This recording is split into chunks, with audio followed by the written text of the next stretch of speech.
मुख्याध्यापक सर, माझ्या आदरणीय शिक्षिका आणि माझ्या प्रिय मित्रांनो, नमस्कार. मी आज थोडं हळू बोलणार आहे, कारण काही स्वप्न हळूच फुलतात. मी एक मुलगी आहे, मी आदिवासी आहे आणि मला अभिमान आहे. संविधानामुळे मी शिकू शकते, मी पुढे जाऊ शकते. कधी काळी मुलींना शिकायला परवानगी नव्हती, पण आज मी शाळेत उभी आहे. ही ताकद संविधानाने दिली आहे. डॉक्टर बाबासाहेब आंबेडकरांनी आम्हाला शिक्षणाचा अधिकार दिला, तो आता कोणी हिरावून घेऊ शकत नाही. मुलगा आणि मुलगी समान आहेत, हे सत्य संविधानाने प्रस्थापित केले आहे. आजची मुलगी फक्त स्वप्न पाहत नाही, ती स्वप्न पूर्ण करते. मी शिकेन आणि भविष्यात एक जबाबदार नागरिक बनेन. जग, जंगल आणि जमीन वाचवणे हे माझे कर्तव्य आहे आणि मी ते पार पाडेन.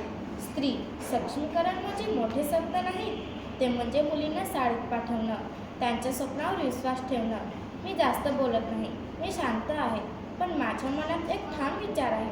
मी शिकेन, मी उभे राहीन आणि इतर मुलींनाही पुढे येण्यासाठी प्रेरणा देईन. आज प्रजासत्ताक दिनी मी भारताला धन्यवाद देते.